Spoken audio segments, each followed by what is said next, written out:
Hi friends, welcome to అప్టెక్ jobs. ఈరోజు కేంద్ర ఆర్థిక మంత్రి శ్రీ నిర్మలా సీతారామన్ గారు లోక్సభలో 24-25 సంవత్సరానికి సంబంధించిన కేంద్ర పూర్తి స్థాయి బడ్జెట్ను ప్రవేశపెట్టడం జరిగింది. ఈ బడ్జెట్కి సంబంధించి రూపాయి రాక రూపాయి పోక, దీనితో పాటుగా పన్నులకు సంబంధించినటువంటి వివరాలు, పథకాలకి వెచ్చించేటటువంటి నిధులు మొదలైనటువంటి విషయాలను చర్చించుకుంటూ ఈ విధంగా ఈ బడ్జెట్లో ప్రధానంగా ఆంధ్రప్రదేశ్ రాష్ట్రానికి, అదేవిధంగా బీహార్ రాష్ట్రానికి కూడా కొద్ది మొత్తంలో ఎక్కువ నిధులు కేటాయించడం అనేది జరిగింది. సో కాబట్టి ఈ బడ్జెట్కి సంబంధించినటువంటి సమగ్ర సమాచారం ఏ విధంగా ఉందో ఇప్పుడు మనం చూద్దాం. ఇక బడ్జెట్లోకి వెళ్లే ముందు మన అప్టెక్ జాబ్స్ గురించి మీకు ఒక చిన్న విన్నపం ఏంటంటే, మన అప్టెక్ జాబ్స్ నుండి పూర్తి స్థాయి సిలబస్ తోటి టీజీపీఎస్సీ గ్రూప్ 2, ఏపీపీఎస్సీ గ్రూప్ 2 మెయిన్స్కి సంబంధించి మీకు వీడియోలను, అదేవిధంగా కంటెంట్ మెటీరియల్ను, టాపిక్ వైజ్ టెస్టులను, ఆ టెస్ట్ ఎక్స్ప్లెనేషన్ను విత్ సెక్షన్ వైజ్ టెస్టులతోటి అందించడం జరుగుతుంది.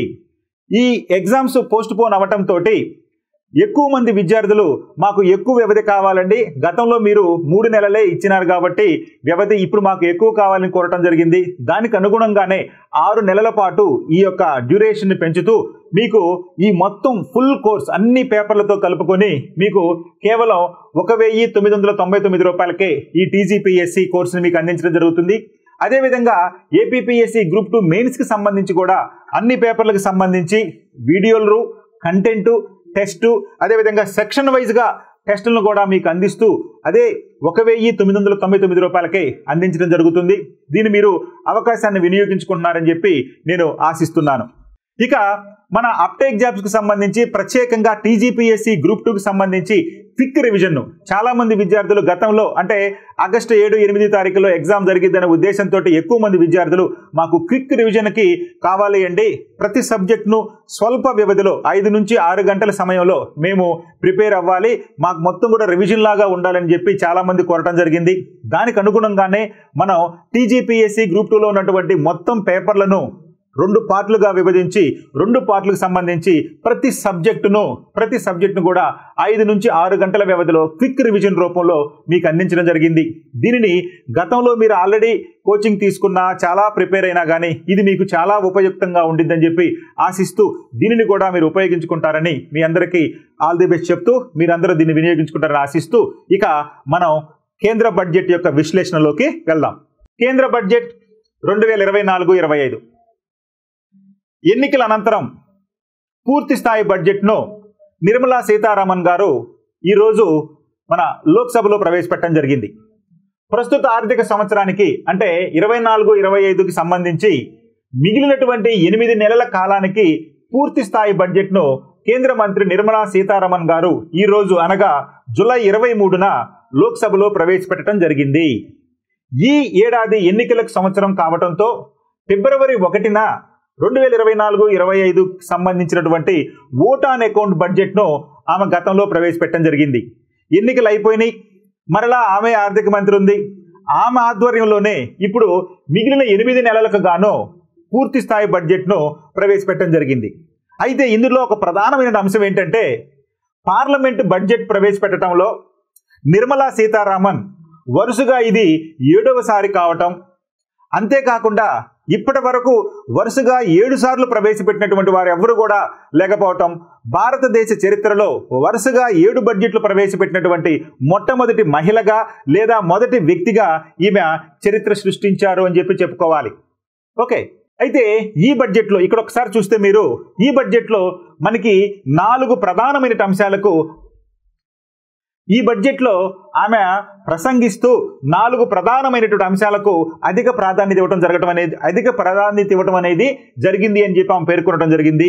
1 ఫార్మర్స్కు అంటే రైతులకు, 2 పేదవారికి, 3 యువజనులకు లేదా యూత్కు, 4 ఉమెన్కి.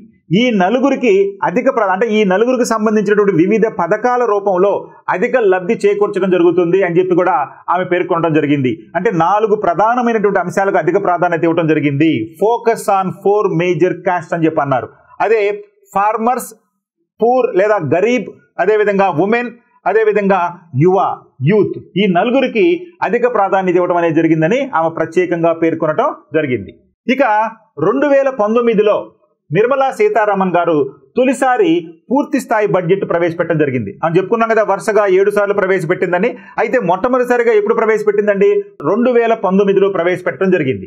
ఇక నిర్మలా సీతారామన్ 2019 మే 30 నుంచి ఆర్థిక మంత్రిగా కొనసాగుతున్నారు. అంటే 2019 మే 30న ఆమె ఆర్థిక శాఖ బాధ్యతలు చేపట్టి వరుసగా ఈ యొక్క బడ్జెట్ ప్రవేశపెట్టడం అనేది జరుగుతుంది. అలా ఇప్పటి వరకు 7 సార్లు ఆమె కంటిన్యూగా ప్రవేశపెట్టడంతో ఆమె చరిత్ర సృష్టించారు అని చెప్పి మనం గుర్తుపెట్టుకోవాలి. ఇక తర్వాత వరుసగా ఆ 2019 తర్వాత వరుసగా 2020, 21, 21, 22, 22, 23, 23, 24, 24, 25 ఓట్ ఆన్ అకౌంట్ బడ్జెట్, అదేవిధంగా ప్రస్తుత 24, 25 బడ్జెట్. సో మొత్తం 7 సార్లు ఆమె వరుసగా బడ్జెట్ ప్రవేశపెట్టడం జరిగింది. ఈ విధంగా వరుసగా 6 సార్లు బడ్జెట్ ప్రవేశపెట్టినటువంటి ఆర్థిక మంత్రిగా గతంలో మొరార్జీ దేశాయ్ పేరు ఉన్నటువంటి రికార్డును నిర్మలా సీతారామన్ గారు అధిగమించారు. ఇది మనం గుర్తుపెట్టుకోవాలి. అంటే వరుసగా 6 సార్లు ఇప్పటి వరకు ఎవరు ప్రవేశపెట్టారయ్యా బడ్జెట్ అంటే మొరార్జీ దేశాయ్ గారు ప్రవేశపెట్టారు. కానీ ఆయనను అధిగమిస్తూ నిర్మలా సీతారామన్ గారు 7 సార్లు బడ్జెట్ ప్రవేశపెట్టడం జరిగింది. అయితే ఇక్కడ ఒక పాయింట్ గుర్తుపెట్టుకోవాలి మనం. మరి ఇప్పటి వరకు భారతదేశ చరిత్రలో అత్యధిక సార్లు బడ్జెట్ ప్రవేశపెట్టిన వ్యక్తి ఎవరయ్యా అంటే ఇప్పటికీ మొరార్జీ దేశాయ్ గారే. సో మొరార్జీ దేశాయ్ ఇప్పటి వరకు మనం ఉన్నటువంటి భారతదేశంలో ఉన్న ఆర్థిక మంత్రుల్లో లేదా బడ్జెట్ ప్రవేశపెట్టిన వారిలో 10 సార్లు ప్రవేశపెట్టినటువంటి ఏకైక వ్యక్తి మొరార్జీ దేశాయ్. ఈయన తర్వాత అత్యధికంగా 9 సార్లు చిదంబరం గారు ప్రవేశపెట్టడం జరిగింది. సో ఈ విధంగా చిదంబరం గారు 9 సార్లు, మొరార్జీ దేశాయ్ 10 సార్లు, అదేవిధంగా నిర్మలా సీతారామన్ గారు ఇప్పటికీ 7 సార్లు బడ్జెట్ ప్రవేశపెట్టడం జరిగింది. ఓకే, ఇదంతా కూడా జనరల్ ఇన్ఫర్మేషన్. ఇక 9 ప్రధాన అంశాల ఆధారంగా బడ్జెట్. మరి మనం చెప్పుకున్నాం కదా 4 అంశాలకు అధిక ప్రాధాన్యత ఇవ్వడం జరిగిందండి. ఈ 4 అంశాలను వివరిస్తూ 9 ప్రధాన అంశాలకు ఆధారంగా ఈ బడ్జెట్ను రూపొందించారు. 9 ప్రధాన అంశాల ఆధారంగా బడ్జెట్. ఏంటండి ఆ 9 ప్రధాన అంశాలు?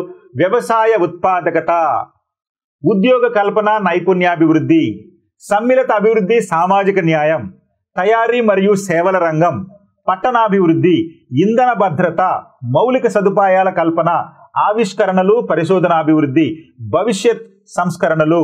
సో ఈ విధంగా 9 అంశాలకు ఈ బడ్జెట్లో 9 అంశాల ఆధారంగా బడ్జెట్ను రూపొందించడం జరిగింది. అయితే వీటిలో 4 అంశాలకు ప్రధానంగా ప్రాధాన్యత కేటాయించడం అనేది జరిగింది.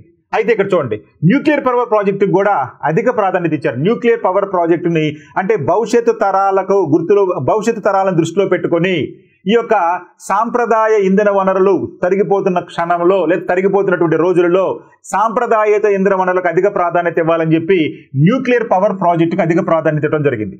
అంటే గత ఆర్థిక సంవత్సరంలో 2023-24 బడ్జెట్లో 442 కోట్లు కేటాయించినటువంటి ఈ రంగానికి ఇప్పుడు 2024-25 బడ్జెట్లో ఏకంగా 2228 కోట్లు కేటాయించడం జరిగింది. ఎంత కేటాయించారు చూడండి, 442 కోట్ల నుంచి 2228 కోట్లు ఈ యొక్క న్యూక్లియర్ పవర్ ప్రాజెక్ట్కి ఇవ్వడం జరిగింది. సో ఈ విధంగా అత్యధిక ప్రాధాన్యత ఇచ్చినటువంటి అంశాల్లో ఇది ఒకటి మనం గుర్తుపెట్టుకోవాలి. ఇక కేంద్ర బడ్జెట్ 2024-25 అంచనా వ్యయం మొత్తం ఎంతండి? ఎంత మొత్తం అంచనా వ్యయంతో ఈ బడ్జెట్ రూపొందించారంటే ఇది చాలా చాలా ముఖ్యం. ఎంతయ్యా అంటే 48,20,512 కోట్లతోటి, అంటే 2024-25 కేంద్ర బడ్జెట్ అంచనా వ్యయం ఎంతయ్యా అంటే 48,20,512 కోట్లు.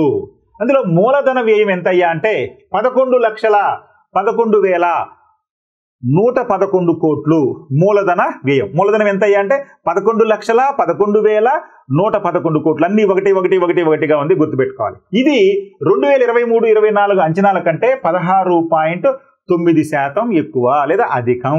గుర్తుపెట్టుకోండి.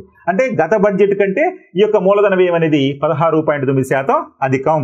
ఇక ప్రభావవంతమైనటువంటి మూలధన వ్యయం ఎంత అయ్యా అంటే 15,01,889 కోట్లు. మూలధన వ్యయం వచ్చేసేమో 11,11,111 కోట్లు. ఇక ప్రభావవంతమైనటువంటి మూలధనం తీసుకుంటే 15,01,889 కోట్లుగా అంచనా వేయటం జరిగింది. ఇక్కడ గుర్తుపెట్టుకోవాలి, మూలధనం వ్యయం వేరు, ప్రభావవంతమైనటువంటి మూలధనం ఇది కొద్ది వ్యత్యాసం ఉంది. ఇక రెవెన్యూ వసూలు ఎంతయ్యా అంటే రెవెన్యూ వసూలు ఏంటి ఎంతగా అంచనా వేశారయ్యా అంటే 31,29,200 కోట్లుగా రెవెన్యూ వసూలుని అంచనా వేయడం జరిగింది. ఇక నికర పన్ను ఆదాయం పన్ను రూపంలో ఎంత ఆదాయం వస్తుందని అంచనా వేశారయ్యా అంటే 25,83,449 కోట్లు. పన్నేతర ఆదాయంగా 5,45,701 కోట్లు అంచనా వేయడం జరిగింది. ఇక మొత్తం మూలధన వసూళ్లు అంటే రుణేతర రసీదులు రుణ రసీదులతో కలిపి 15,50,915 కోట్లను ఈ మొత్తం మూలధన వసూళ్లుగా పేర్కొనడం జరిగింది. ఇవన్నీ కూడా అంచనాలు. సో మొత్తంగా కేంద్ర బడ్జెట్ అంచనా వ్యయం ఎంతయ్యా అంటే 48,20,512 కోట్లు. గుర్తుపెట్టుకోవాలి. ఇక బడ్జెట్ గురించినటువంటి మరికొన్ని ప్రధాన అంశాలు ఏంటో చూద్దాం. మరో 5 ఏళ్ల పాటు 8 కోట్ల మందికి ఉచిత రేషన్ అందించున్నారు. ఎందుకంటే మనకి ఎకనామిక్ సర్వేలో చెప్పుకున్నాం, దాదాపు ఎక్కువ మంది పేదరికం నుంచి బయటకు వచ్చారు అని చెప్పి.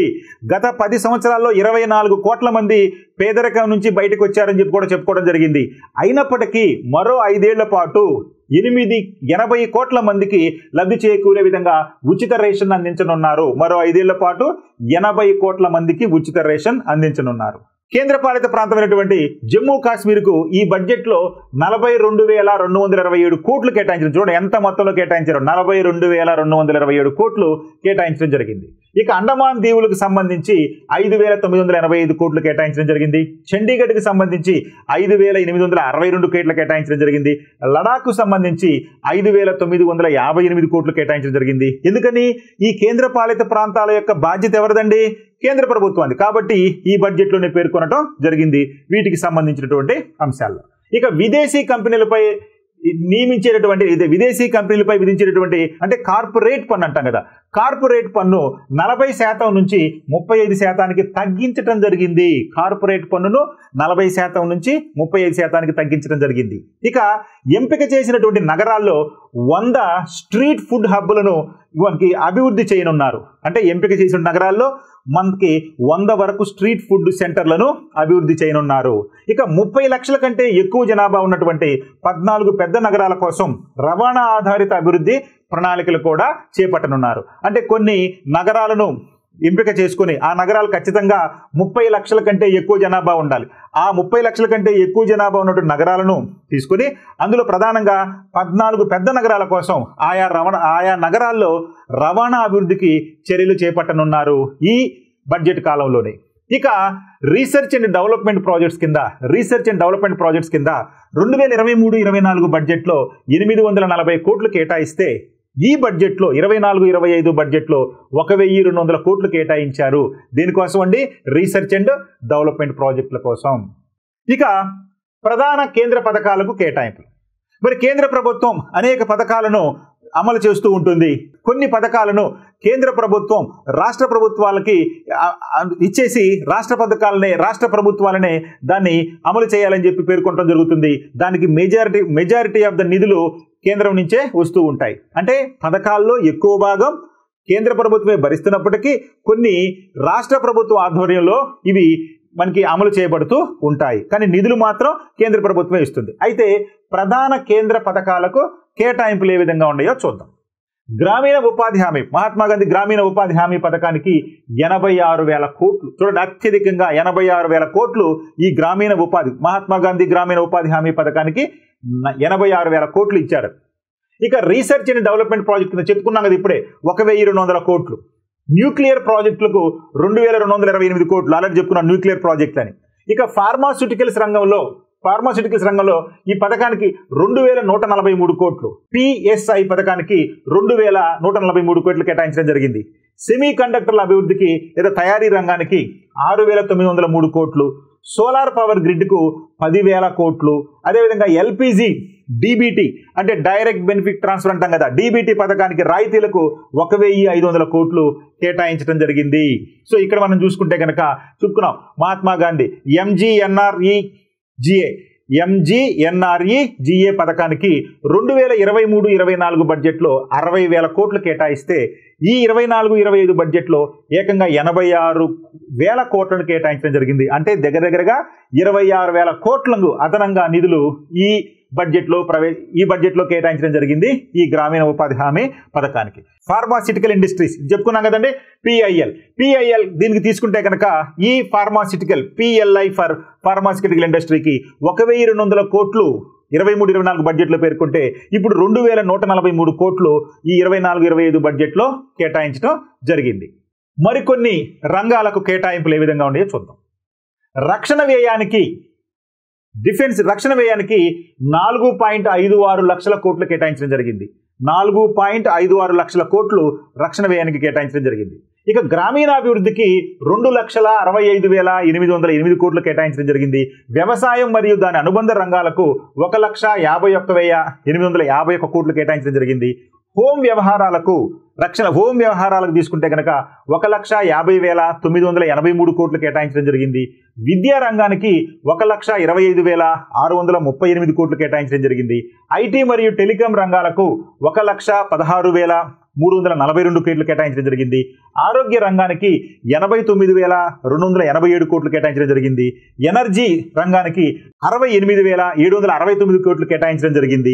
ఇక సాంఘిక సంక్షేమానికి 56,501 కోటి కేటాయించడం జరిగింది. వాణిజ్యం మరియు పరిశ్రమ రంగానికి 47,559 కోట్లు కేటాయించడం అనేది జరిగింది. ఒక్కసారి మళ్ళీ చూసుకుంటే కనుక డిఫెన్స్ 4,54,773 కోట్లు. అదేవిధంగా రూరల్ డెవలప్మెంట్కి 2,65,808 కోట్లు. హోమ్ అఫైర్స్ తీసుకుంటే 1,50,983 కోట్లు. అగ్రికల్చర్ అండ్ ఆలిడ్ సెక్టర్ 1,51,851 కోట్లు. ఎడ్యుకేషన్ 1,25,638 కోట్లు. ఐటీ అండ్ టెలికమ్యూనికేషన్ 1,16,342 కోట్లు. వీటన్నిటికీ కూడా ప్రధానమైనటువంటి రంగాలు ఏదండి? ఆరోగ్యం కావచ్చు, ఎడ్యుకేషన్ కావచ్చు, హోమ్ అఫైర్ కావచ్చు, అగ్రికల్చర్ ఆలిడ్ సెక్టర్ కావచ్చు, రూరల్ డెవలప్మెంట్ కావచ్చు, వీటన్నిటికి మీద లక్షల కోట్లలో నిధులు కేటాయించడం జరిగింది. ఆ తర్వాత హెల్త్కి సంబంధించి 89,287 కోట్లు. ఎనర్జీకి సంబంధించి 68,769 కోట్లు. ఇది ఎనర్జీ శక్తి రంగానికి. సోషల్ వెల్ఫేర్ సాంఘిక సంక్షేమానికి 56,501 కోట్లు. అదేవిధంగా కామర్స్ అండ్ ఇండస్ట్రీకి 47,559 కోట్లు. ఈ విధంగా ఒక్కొక్క రంగానికి అన్ని నిధులు కేటాయించడం అనేది జరిగింది. ఇక మనకి బడ్జెట్లో రాంగ్లోనే ఆసక్తికరంగా అందరూ ఎదురు చూసేటువంటి అంశం రూపాయి రాక రూపాయి పోక. అంటే సుమారు 48 లక్షల కోట్లతోటి ఈ బడ్జెట్ అంచనా వేశాం కదా.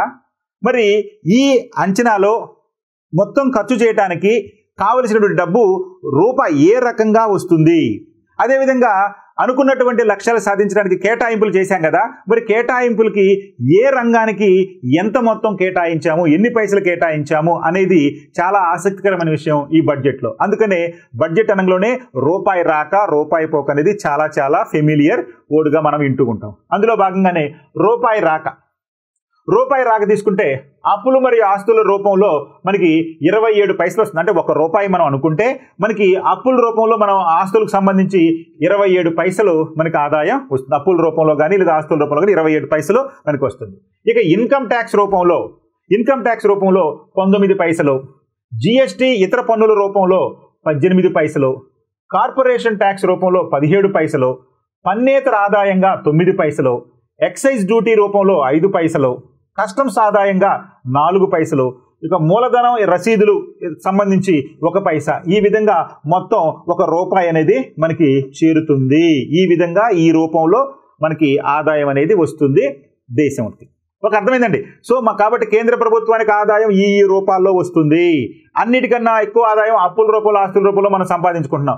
ఆ తర్వాత ఇన్కమ్ ట్యాక్స్, ఇది ప్రధానం. ఇన్కమ్ ట్యాక్స్ రూపంలో మనకి రూపాయిలో 19 పైసలు ఇన్కమ్ ట్యాక్స్ రూపంలో వస్తుంది. ఆ తర్వాత జిఎస్టీ రూపంలో 18 పైసలు వస్తుంది. ఇవి బాగా గుర్తుపెట్టుకోవాలి. ఇది రూపాయి రాకలు. అంటే రూపీ కమ్స్ ఫ్రమ్ ఉంది కదండి. అందుట్లో చూడండి ఇక్కడ borrowings and other liabilities. So borrowings అంటే అప్పులు ఎంత వస్తుందండి? 27%, 27 పైసలు లేదా 27%. ఆ తర్వాత ఇన్కమ్ ట్యాక్స్ 19%. అదేవిధంగా మనకి జిఎస్టీ అండ్ అదర్ ట్యాక్సెస్ తీసుకుంటే 18%. యూనియన్ ఎక్సైజ్ డ్యూటీలో 5% వస్తుంది. అదేవిధంగా కార్పొరేషన్ ట్యాక్స్ 17%. ఇట్లా మనకి రూపాయి అనేది ఈ రూపంలో మనకి వస్తుంది. రైట్. ఇక ఇప్పుడు రూపాయి పోక గురించి చూద్దాం. ఇప్పుడు రూపాయి రాక చూసాం కదండి. ఇప్పుడు రూపాయి ఏ విధంగా పోతుందో చూద్దాం. అందులో భాగంగా రాష్ట్రాలకు తిరిగి చెల్లించే ట్యాక్సులు లేదా పన్నుల రూపంలో 21 పైసా. అత్యధికంగా కేంద్రానికి వచ్చినటువంటి ఈ యొక్క ఆదాయంలో అత్యధికంగా దేనికోసం ఖర్చు పెడుతున్నాయి అంటే తిరిగి రాష్ట్రాలకు చెల్లించేటటువంటి పన్నుల రూపంలో అంటే 21 పైసలు ఖర్చు పెడుతుంది. ఆ తర్వాత వడ్డీ చెల్లింపులకు 19 పైసలు. మరి తీసుకున్నటువంటి అప్పులకు వడ్డీ చెల్లించాలి కదా, దానికి 19 పైసలు. ఇక కేంద్ర పథకాలకు మరి కేంద్ర ప్రభుత్వం అనేక పథకాలు పెడుతుంది కదండి, ఆ పథకాల కోసం అయ్యేటువంటి వ్యయం కోసం 16 పైసలు ఖర్చు పెడుతుంది. ఇక ఫైనాన్స్ కమిషన్ చెల్లింపులు 9 పైసలు. ఇక కేంద్ర ప్రాయోజిత పథకాలు 8 పైసలు. చూడండి, కేంద్ర పథకాలు వేరు, కేంద్ర ప్రాయోజిత పథకాలు వేరు. అదేవిధంగా డిఫెన్స్కు 8 పైసలు, సబ్సిడీలకి 6 పైసలు, పెన్షన్లకు 4 పైసలు, ఇతర ఖర్చులకు 9 పైసలు. ఈ విధంగా ఈ యొక్క రూపాయిని ఖర్చు పెట్టడం అనేది జరుగుతుంది. ఒకసారి ఈ డయాగ్రామ్ చూసుకున్నాం అనుకోండి, రూపాయి గోస్ టు అని ఉంది. రూపాయి గోస్ టు ఎట్లా ఉందండి, ఎక్కువగా state shares of tax and duties. So ఈ విధంగా రాష్ట్రాలకు ఇచ్చేటటువంటి పన్ను రూపంలో ఇది ఇస్తుంది, అత్యధికంగా 21%. ఆ తర్వాత ఇంట్రెస్ట్ పేమెంట్స్ ఎంత ఉందని చెప్పుకున్నామండి, 19% వడ్డీల రూపంలో. ఆ తర్వాత మనకి 16% central sector schemes. So central sector schemes ఉంటే excluding the capital outlay on defence and subsidiary, ఇది 19%గా ఉంది.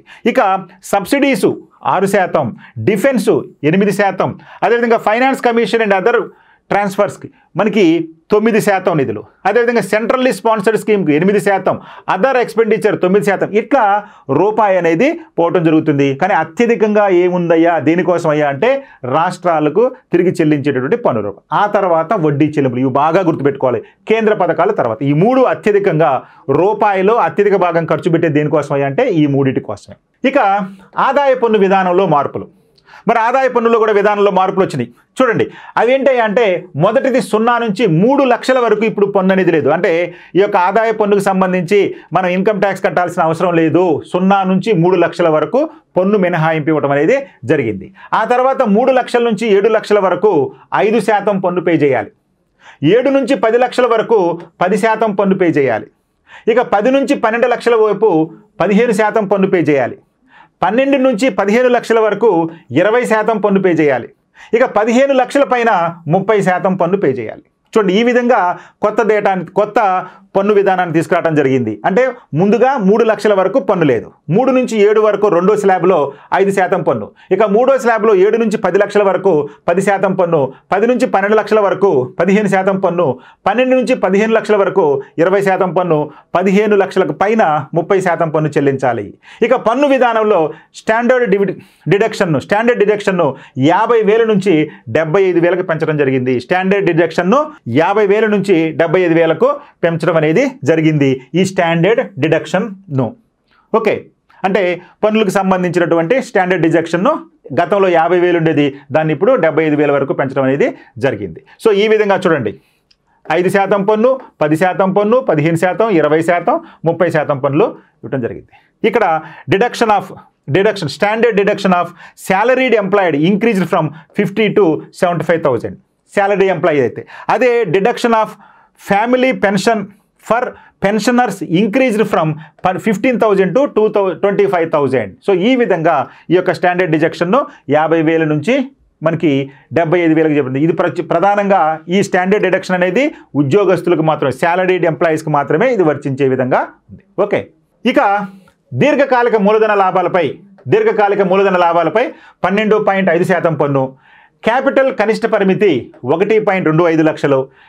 అదేవిధంగా స్టార్టప్ కంపెనీలకు ప్రోత్సాహకం, అంటే స్టార్టప్ కంపెనీలు కొత్తగా స్టార్ట్ చేసే కంపెనీలకు ప్రోత్సాహకం. అదేవిధంగా ఏంజల్ ట్యాక్స్లు కూడా రద్దు చేయడం జరిగింది. అంటే ఈ స్టార్టప్ కంపెనీలకి అనుకున్న దానికంటే ఎక్కువగా పెట్టుబడి పెడితే దాని మీద విధించే పన్నును కూడా తగ్గించడం జరిగింది, రద్దు చేయడం జరిగింది. దాన్నే ఏంజల్ ట్యాక్స్ అంటారు, దాన్ని రద్దు చేయడం జరిగింది.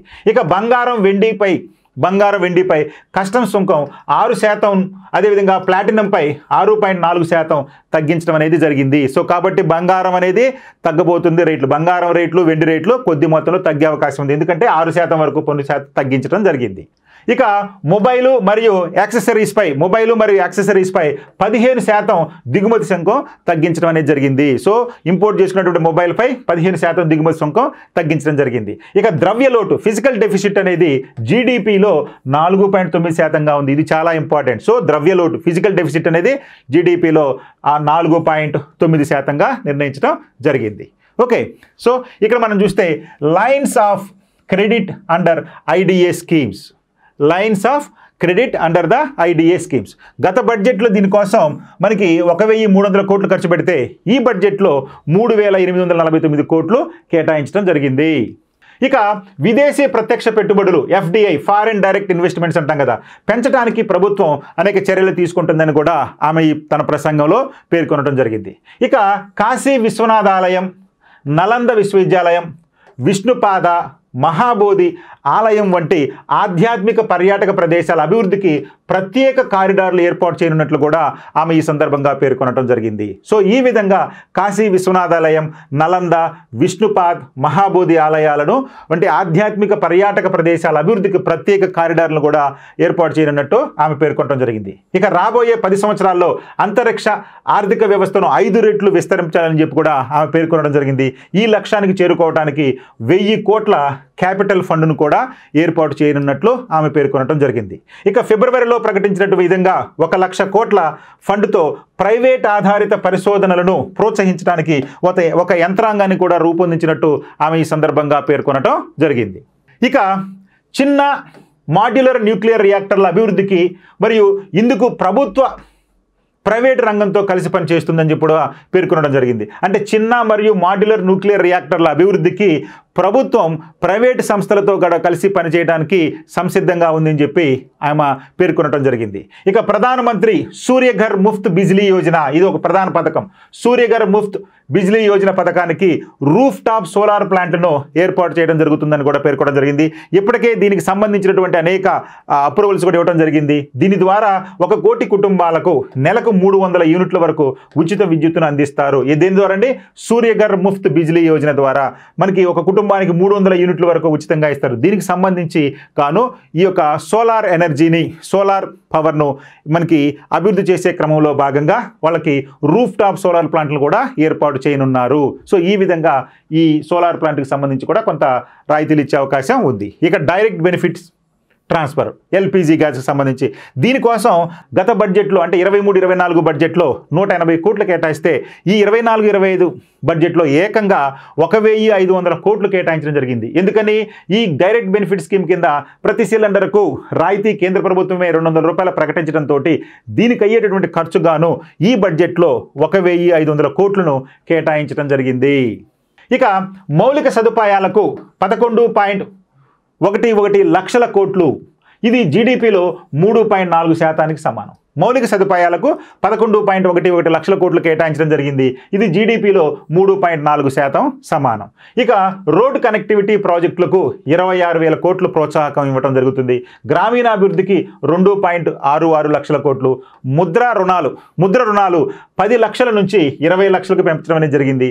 ఈశాన్య రాష్ట్రాల్లో 100 పోస్ట్ పేమెంట్ బ్యాంకులను ఏర్పాటు చేయడం జరుగుతుందని, దేశవ్యాప్తంగా 12 ఇండస్ట్రియల్ పార్కులను ఏర్పాటు చేయడం జరుగుతుందని, అదేవిధంగా బీహార్, ఆంధ్రప్రదేశ్లో పూర్వోదయ పథకం అమలు జరుగుతుందని. పూర్వోదయ పథకం అంటే దేనికి సంబంధించిందండి? తూర్పు రాష్ట్రాలకు అభివృద్ధికి సంబంధించి ప్రధానంగా మనకి పశ్చిమ బెంగాల్, జార్ఖండ్, ఒడిశా రాష్ట్రాలకు సంబంధించి ఈ యొక్క తూర్పు తీరంలో ఉన్నటువంటి రాష్ట్రాలు, ఈ రాష్ట్రాల్లో ఇనుప ఖనిజం, బొగ్గు ఖనిజం అత్యధికంగా, దేశంలో ఇనుము మరియు బొగ్గు ఈ రాష్ట్రాలను అత్యధికంగా లభిస్తుంది కాబట్టి ఆ రాష్ట్రాలకి కొన్ని ప్రత్యేకమైనటువంటి సదుపాయాలు కల్పించడం జరిగింది. అలా పూర్వోదయ పథకంలో భాగంగా ఇప్పుడు బీహార్ మరియు ఆంధ్రప్రదేశ్ను కూడా చేర్చి వారికి అభివృద్ధి క్రమంలో వాళ్ళకి అనేక నిధులు కేటాయించడం అనేది జరుగుతుంది ఈ యొక్క పూర్వోదయ పథకం అమలు చేయటం ద్వారా. ఇక ప్రధానమంత్రి గరీబ్ కళ్యాణ్ యోజనను 5 సంవత్సరాల పాటు పొడిగించనున్నారు. సో ఈ విధంగా ప్రధానమంత్రి గరీబ్ కళ్యాణ్ యోజన కూడా మరొక 5 సంవత్సరాలు పొడిగించనున్నారు అని పేర్కొనడం జరిగింది. రైట్, మరొక ప్రధానమైన అంశం స్కిల్ డెవలప్మెంట్. స్కిల్ డెవలప్మెంట్పై ఏ విధంగా ఆమె చెప్పారు అంటే, ఈ బడ్జెట్లో ఉపాధి కల్పన, నైపుణ్య శిక్షణ, ఎంఎస్ఎంఈ రంగాలపై ప్రత్యేక దృష్టి సారించామని, 2 లక్షల కోట్ల రూపాయల వ్యయంతో 5 సంవత్సరాల కాలంలో 4.1 కోట్ల మంది యువతకు ఉపాధి నైపుణ్య శిక్షణ ఇవ్వనున్నట్లు ఆమె పేర్కొనడం జరిగింది. సో కాబట్టి స్కిల్ డెవలప్మెంట్లో భాగంగా 2 లక్షల కోట్ల రూపాయలు వ్యయం చేయనున్నారని, అందులో భాగంగా రాబోయే 5 సంవత్సరాల కాలంలో 4.1 కోట్ల మందికి ఉపాధి అవకాశాలు అంటే ఉపాధి శిక్షణ ఇవ్వనున్నట్లు, ఉపాధి మరియు నైపుణ్య శిక్షణ ఉన్నట్లు కూడా ఆమె ఈ సందర్భంగా పేర్కొనటం జరిగింది. ఇక దేశీయ విద్యా సంస్థల్లో ఉన్నత విద్య కోసం విద్యార్థులకు 10 లక్షల వరకు రుణాలు అందించనున్నట్టు కూడా పేర్కొనడం జరిగింది. ఉన్నత విద్య కోసం 10 లక్షల వరకు విద్యార్థులకు రుణాలు అందించనున్నట్టు పేర్కొంది. ఈ ఆర్థిక సంవత్సరంలో అమరావతి అభివృద్ధికి 15,000 కోట్ల ప్రత్యేక సాయం కూడా అందించనున్నట్టు, అంటే ఆంధ్రప్రదేశ్ రాష్ట్రానికి ప్రత్యేకంగా అమరావతి అభివృద్ధికి 15,000 కోట్ల ప్రత్యేక సాయం అందించనున్నట్టు కూడా పేర్కొన్నారు. ఇక ఆంధ్రప్రదేశ్కి సంబంధించి విశాఖ చెన్నై కారిడార్లో, కొప్పర్తి హైదరాబాద్ బెంగళూరు కారిడార్లో ఓర్వకల్లుకు నిధులు కేటాయించడానికి కూడా ఆమె పేర్కొనడం జరిగింది ఈ కారిడార్కి సంబంధించి. ఇక రాయలసీమ, ప్రకాశం, ఉత్తరాంధ్ర జిల్లాలకు ప్రత్యేక ప్యాకేజీల కింద నిధులు సమకూరుస్తామని కూడా ఆమె ఈ సందర్భంగా పేర్కొన్నాయి. ఇవి 3 కూడా ఆంధ్రప్రదేశ్కి సంబంధించినటువంటి ప్రత్యేకమైనటువంటి అంశాలు. ఆంధ్రప్రదేశ్కి సంబంధించి అంటే అమరావతి నిర్మాణం గురించి, అదేవిధంగా కారిడార్ ఏర్పాటు గురించి, ఇక రాయలసీమ, ప్రకాశం, ఉత్తరాంధ్ర అంటే రాయలసీమలో ఉన్నటువంటి పూర్వపు 4 జిల్లాలు, అదేవిధంగా ఉత్తర ఆంధ్ర అంటే కనుక శ్రీకాకుళం, విజయనగరం, విశాఖపట్నం సంబంధించిన జిల్లాలు, అదేవిధంగా ప్రకాశం వెనకబడిన జిల్లాలకు ప్రత్యేక ప్యాకేజీలు ఇవ్వడం కూడా పేర్కొనడం జరిగింది. ఇక బీహార్లో ఇవి 2 బీహార్కి సంబంధించి బీహార్లో వంతెన నిర్మాణానికి 26,000 కోట్లు, వరద నివారణకు బీహార్కు 11,000 కోట్లు కూడా కేటాయించనున్నట్లు ఆమె ఈ సందర్భంగా పేర్కొన్నారు. ప్రత్యేకంగా ఆమె బడ్జెట్ ప్రసంగంలో ఆంధ్రప్రదేశ్ను, అదేవిధంగా బీహార్ను, బీహార్ రాష్ట్రాలను ఉచ్చరిస్తూ ఆమె ఈ రాష్ట్రాలకు ఈ రకమైనటువంటి సహాయ సహకారాలు అందించనున్నట్టు కూడా పేర్కొనడం జరిగింది. ఇక గ్రామీణ భారతానికి 2.66 లక్షల కోట్లు, బడ్జెట్లో గ్రామీణాభివృద్ధికి 2.66 లక్షల కోట్లు, 500 పెద్ద కంపెనీల్లో 1 కోటి మంది యువతకు ఉద్యోగాల కల్పన, అర్బన్ హౌసింగ్ కోసం 5 ఏళ్లలో 2.2 లక్షల కోట్లు, క్యాన్సర్ రోగుల మందులపై సుంకం ఎత్తివేయటం, స్టాంపు డ్యూటీని పెంచుకునేందుకు రాష్ట్రాలకు అనుమతి, అంటే స్టాంపు డ్యూటీ విధించే అధికారం రాష్ట్రాలకు ఉంటుంది కాబట్టి ఆ స్టాంపు డ్యూటీని పెంచుకునేందుకు రాష్ట్రాలకు అనుమతులు ఇవ్వటం, అదేవిధంగా మహిళల ఆస్తుల రిజిస్ట్రేషన్పై స్టాంపు డ్యూటీని తగ్గించడం, లాంగ్ టర్మ్ గెయిన్స్ పై 12.5% పన్ను విధించడం, క్యాపిటల్ కనిష్ట పరిమితి 1.25 లక్షలకు కుదించడం వంటివి కొన్ని ప్రధానమైనవి. అయితే చూడండి, సోలార్ గ్రిడ్కి సంబంధించి గత బడ్జెట్లో కేవలం 4,970